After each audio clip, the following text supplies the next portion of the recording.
Mana bir donishmand, aqlli, hikmatli bir yigit uylanibdi-yu, juda chiroyli yashashyapsa, qo'shnilar hasad qilibdi-da. Sizni eringizni debdi, boshqa xotini ham bor-da. Shuning uchun qarang, bir oy, 2 oy bo'layotgan bo'lsa, uyingizda tim degan ovoz yo'q. Chunki u necha nima bo'lsa, siz tagiga yetaman deb o'xtarib qolsangiz bilib qoladi deb turib shu qiliqlar qilyapti. Nima qilay desa, eringizni eng yaxshi ko'rgan narsasini yo'qoting-da debdi. Bir pasda sir oshkor bo'ladi. Sendan ko'ra u xotin yaxshi ekan deb o'radi. Yo palonda qilsan, sen bilmaysan, u zo'r biladi deb o'radi. Yo'q, ha. Ishdan kelsa, choy suv quyasa qo'ldi uzugi yo'qmishda. Ha, ayasi. Ha, bir gadoy kelib shunaqa deb berib yubordim. Yalang'och dunyoga kelganmiz, bular keyin paydo bo'lgan, yana Xudo beraveradi. U kishi men ayasi.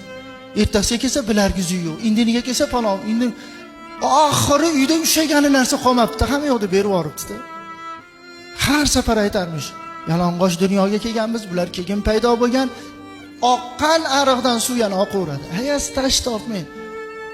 Uyda ayol hech narsa topolmabdi-da, yo'qotishga. Achchig'idan hojatxonaga kirsa, bir eski ko'za turganmishda, chang bosib, unda mustahab qilishar ekan-da. Achchig'idan olib chiqib, qarsatib sindiribdi-yu. Ishdan kelib qo'ldi-yu, bir tahoratim yangilab olaydi. Ne o'tsa yo'lda turibdi-da, yo'laydi. Xotinni chaqirib o'sha yerga do'q popsa, dag'dag'a qilib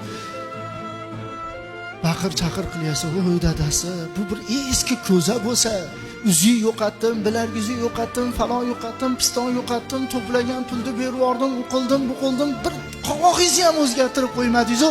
Bitta eski chang bosib is bosib yotgan ko'zani sindirsam shunaqa qilasizmi desa, ayasi, yangi ko'za olib kelishlikka qurbim yetadi, yangisini olib kelib qo'ysam bo'ladi. Lekin bu ko'za bu eski bo'lsa ham, chang bo'lsa ham, is bo'lib yotgan bo'lsa ham, yoshligimdan avratimni ko'rardi-da. Yangisiga ko'rsatishdan uyatganligim uchun sizga do'q popsa qilyapman deganda, kelin shunday yerga tizzasini qo'yib, oyog'ini o'pib, "Jon dadasi, meni kechiring" degan ekan. Boshida urib so'kib haydab yuborganda nima bo'lardi? Qiz tarbiyalanarmidi? Yo'q.